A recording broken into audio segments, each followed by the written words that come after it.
Giliran orang lain ke kita, alam nashrah laka sadrak wa wada'na anka wizrak. Kalau kita lapang dada, ringan beban kita teh. Kenapa kadang-kadang punggung kita ini di sini tuh pundak kita rasanya kayak keras gitu kan ya.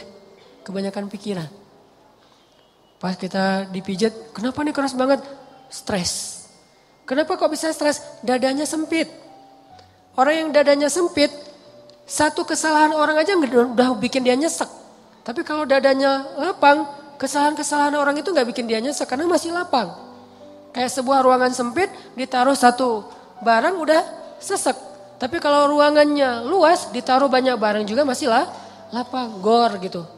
Naruh lemari beberapa masih lapang. Tapi kalau kamar mandi, taruh lemari satu udah gak bisa ngapa-ngapain kan ya. Jadilah syarhus sadar, berlapang dada dengan kesalahan orang lain kepada kita. Sehingga kita gak gampang nyesek, kita gak gampang stres, kita gak gampang nyimpen, gak gampang sakit punggung kita. Kayak gitu Allah bilang, alam nasyrah laka sadrak. Kalau udah lapang dada, wa wada'na anka wizrak, kami turunkan beban-beban kamu. Alladzi anqadha dhahrak, yang memberatkan punggungmu. Caranya gimana? Fa inna ma'al usri yusra. Inna ma'al usri yusra, fa idza faraghta fansab wa ila rabbika farghab. Itu kan ajaran supaya syarhus sadar. Pasti ada kebaikan di sini, pasti ada kebaikan di sini. Minta aja sama Allah, minta tolong kepada Allah, maafkanlah dia supaya kita enggak angqadallah, enggak memberatkan punggung, enggak jadi berat sendiri gitu. Jadi stres sendiri, jadi kayak terbeban sendiri. Ini kalau orang kepada kita, kayak misalnya cara lapang dada itu kayak husnuzon, salah satu yang paling penting. Oh, pasti bukan saya maksudnya. Kadang-kadang kan kita suka baper sendiri ya. Ada yang ngomong apa, chat di grup, kita ngerasa kayak di-spam gitu. Wah, ini gua banget nih yang diomongin. Padahal enggak. Bukankah kita sering dengerin khutbah atau ceramah seseorang ustadz itu, kayak ustadz itu kenal kita banget? Kok ustadz itu jadi tahu masalah saya sih? Enggak, dia enggak tahu masalah kita. Allah yang menuntun lisannya karena pengen menasihati kita lewat dia. Tapi dia enggak tahu, jadi jangan kegeeran, jangan baper sendiri. Wah, ustaz ini pasti ngomongin saya nih. Enggak, ustaznya juga enggak tahu masalah kita. Karena ada beberapa kasus yang saya pernah kayak gitu, saya lagi ngomongin apa, terus tiba-tiba ada jemaah yang kayak tersinggung. Wah, ustaz ngomongin saya nih di depan umum. Siapa juga orang saya enggak kenal orangnya. Kenapa kok persis? Saya juga sering kayak gitu kan, udah 2 tahun ini kan saya gak khutbah Jumat nih. Kenapa gak khutbah Jumat? Salah satu alasannya saya pengen Jumat itu privasi waktu buat anak laki-laki saya. Karena dia sekarang udah 3 tahun, saya kasih jatah pokoknya Jumatan harus di Cihanjuang bareng Yahya. Karena saya pengen dampingin dia ke masjid hari Jumat. Alasan kedua, ada penyakit ustadz yang dulu pernah saya alamin. Apa penyakit ustadz? Keseringan ngomongin menasihati orang, jarang dinasihati. Nah, saya pengen Jumat itu waktu saya mendengar nasihat buat diri saya sendiri. Awal-awal itu benar kerasa. Pas pertama dengar khutbah orang, apaan sih ini kayak gini ngomongnya? Ada tuh ego-ego ustadz kayak gitu tuh muncul tuh. Itu kan yang lagi diobatin tuh. Wah, enggak gini, saya tahu dalilnya lebih dari ini, mulai muncul gitu-gitu tuh. Awal-awal kayak gitu, tapi astagfirullahaladzim, sombong banget sih gue. Udah. Terus kalau ada yang ngomongnya kadang-kadang kayak nggak mungkin belum terbiasa ngomong depan umum, agak-agak nervous mungkin atau agak-agak kaku gitu. Muncul rasa sombong, tapi lama-lama di recovery, diperbaiki apa? Kalau saya menghargai dia walaupun nggak bagus, nanti orang akan menghargai saya ketika saya nggak bagus performnya. Jadi pas saya duduk gitu, dia ngomongnya kayak ngebosenin banget, boring banget tuh ceramahnya, tapi saya tetap gitu. Padahal boring banget ceramahnya, tapi saya kayak menghargai. Apa yang saya maksud di situ? Saya pengen juga orang kayak gitu ke saya kalau saya ceramah. Mungkin teman-teman ada yang kayak gitu sekarang. Apaan sih Ustadz, tapi masih aja gini. Padahal boring banget ceramahnya. Kenapa? Mungkin karena saya juga menghargai ceramah orang yang mungkin belum terlalu terbiasa ceramah. Ini yang saya pelajari ketika nggak khutbah lagi. Ditambah lagi sering banget saya kayak ngerasa khotib ini kayak ngerti banget apa yang saya sedang alamin. Kayak lagi baper sama teman, lagi baper sama istri. Langsung ceramahnya tentang suami kepada istri. Loh, kok tahu banget sih masalah saya? Kan sering kayak gitu kan? Itu bukan karena dia tahu loh. Allah yang maha tahu. Allah lagi menuntun kaki kita melangkah ke masjid yang khutbahnya tema itu. Dan Allah menuntun lisan ustadz untuk ceramah pas waktu kita datang tentang tema itu. Allah yang lagi nasihatin kita lewat lisan seorang ustadz. Jadi jangan baper. Gitu juga ke temen. Bukan dia tahu masalah kita, pengen nyindir kita, pengen nyepet kita. Enggak sama sekali. Jadi legowo. Syarhus sadar. Salah satu caranya husnuzon. Ini bukan yang cewek-cewek juga. Kalau lagi ngobrol sama teman-temannya. Tiba-tiba ada yang kecelutukan ngomong apa. Jangan langsung diem. Wah ngomongin saya nih, pasti saya maksudnya. Belum tentu, husnuzon aja. Mungkin dia emang gak tahu masalah kita. Teman-teman yang lain tahu kecuali dia yang ngomong nih. Berarti jangan-jangan kita udah baper habis-habisan, udah habis air mata kita nangis sepanjang malam. Ternyata gak ada masalah. Kan konyol banget kan ya. Kita udah curhat kemana-mana, udah marah ke siapa-siapa, terus udah nangis sepanjang malam, udah bengkak matanya. Besok pas tabayun, maaf ya saya gak tahu kalau ada masalah itu. Oh jadi kamu gak tahu? Gak tahu, rugi dong air mata saya udah 1 ember. Ini sering terjadi. Kenapa? Karena kita gak syarhus sadar. Gak husnuzon dulu sama orang lain. Kalau misalnya menurut kita dia tahu banget masalah saya masih diomongin. Oh mungkin dia silap, mungkin dia lupa, mungkin dia terlanjur ucap. Atau enggak dia pasti ngonsep tuh soalnya captionnya tuh panjang banget. Pasti dia nulis. Kalau gitu mudah-mudahan dia udah sadar sekarang. Belum sempat aja minta maaf ke kita. Yang jelas dia udah sadar. Udah minta ampun ke Allah. Husnuzon, husnuzon, husnuzon. Bukankah Allah mengatakan ijtanibu katsiran minaz-zon? Satu-satunya yang layak kita suuzonin itu cuma setan. Bukan orang. Minimal kita bilang bukan dia gak maksud kayak gitu. Setan yang nuntun lisan dia. Setan yang bikin dia mengatakan itu. Dan dia udah sadar sekarang. Setan aja yang disalah-salahin, gak apa-apa. Apa salah saya kata setan? Ya emang salah. Apa salah saya? Ya kamu jadi setan itu. Kan suuzon yang diperbolehkan buat setan doang kan. Kayak Nabi Yusha ketika lupa masalah ikan dengan Nabi Musa pas nyari Khidir. Apa kata Nabi Yusha? Wa ma ansanihu illa syaitanu an adhkurah. Maaf ya Nabi Musa, tidak ada yang buat saya lupa kecuali syaitan. Jadi yang dikambing hitamkan oleh Nabi Yusha adalah setan. Lagian kalau kita ada masalah, pasti kita ngomongnya apa? Auzubillahi minasyaitonirrajim. Setan bilang, enggak, saya enggak godain kamu aja sendiri kegeeran. Kan bisa aja gitu kan ya. Tapi tetap itu udah fitrah. Nah dia setan. Tapi kalau jin enggak. Kita enggak boleh suuzon sama jin. Ada penampakan apa, nih kayaknya mau ganggu saya sholat tahajud nih. Enggak, dia cuma lewat doang gitu. Tapi kalau setan benar, enggak khusyuk, pasti setan. Enggak bisa move on, pasti setan. Wujudnya manusia. Kan setan itu minal jinnati wan nas ya, dari jin dan manusia tuh. Enggak. Bercanda, astagfirullahaladzim. Nanti saya di-report, di-ban lagi akun saya. Sama mantan-mantan. Banyak gening. Oke.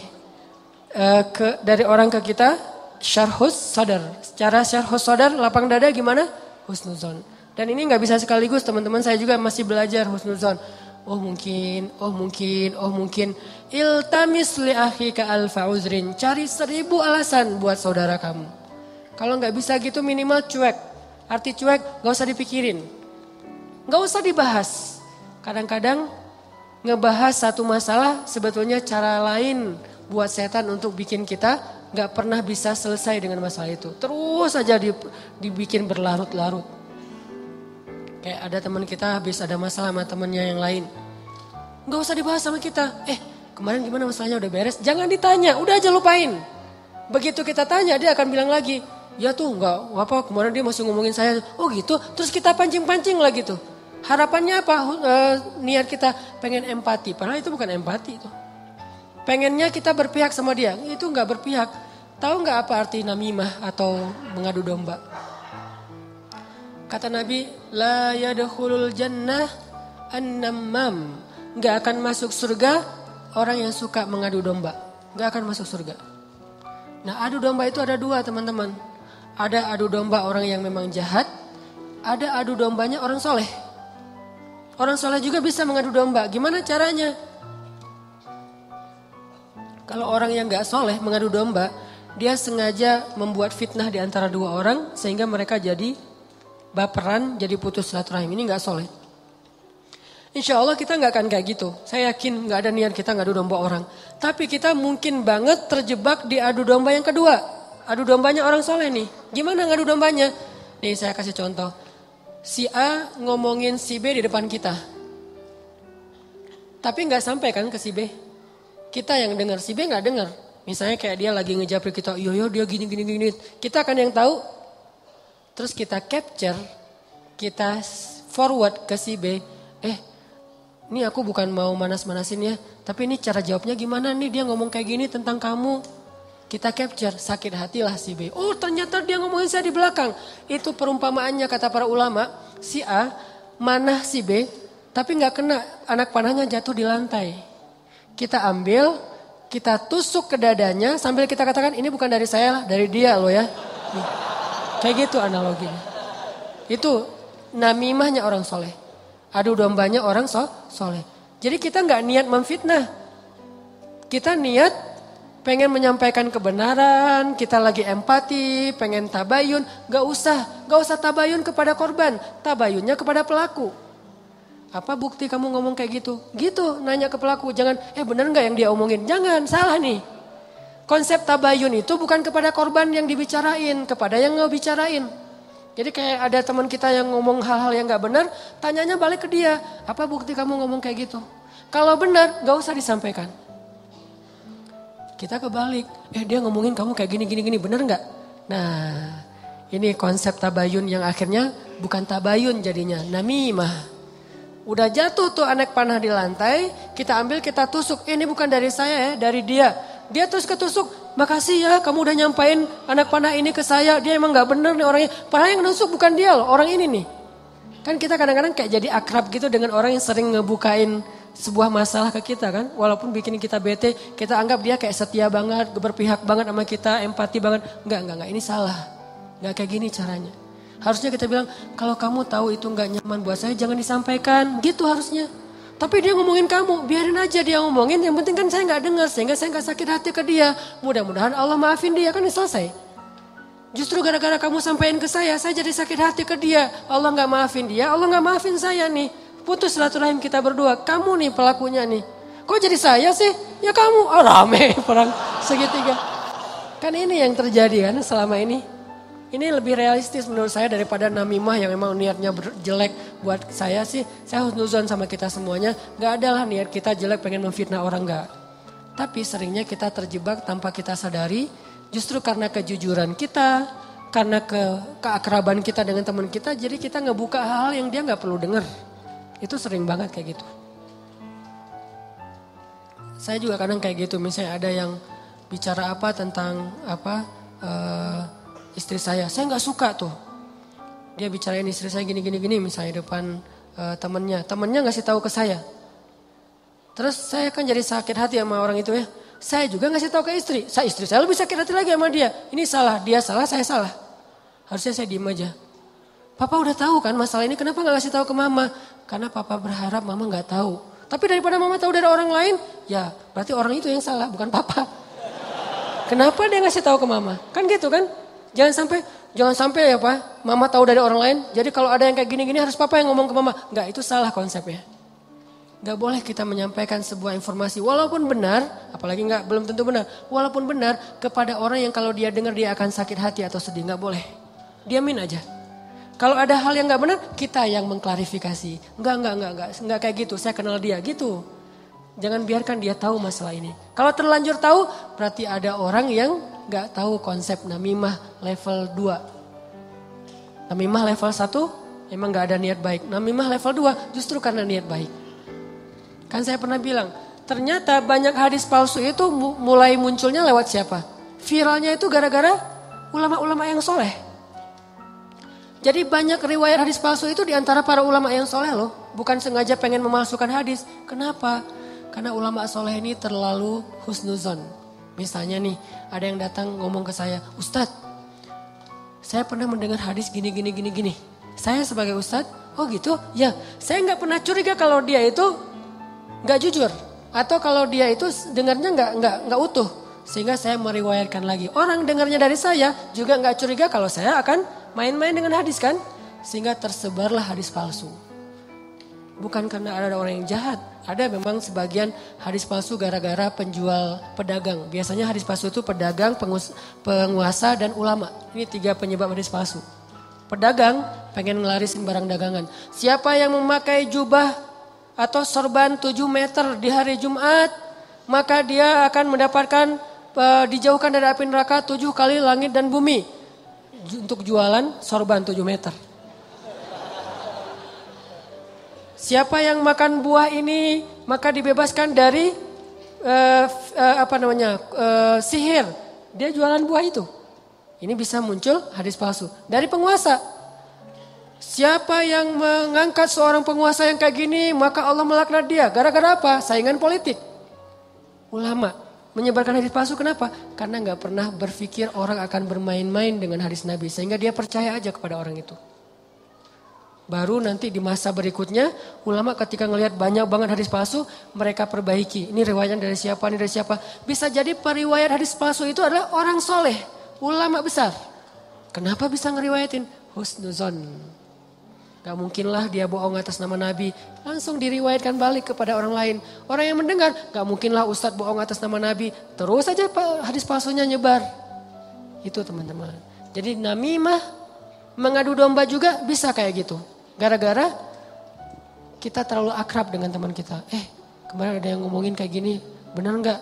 Siapa? Si Fulan. Tapi ini aku karena ke kamu dekat ya teman, jadi aku sampaikan nih. Terus yang teman yang dengarnya, makasih ya udah disampaikan. Kenapa makasih?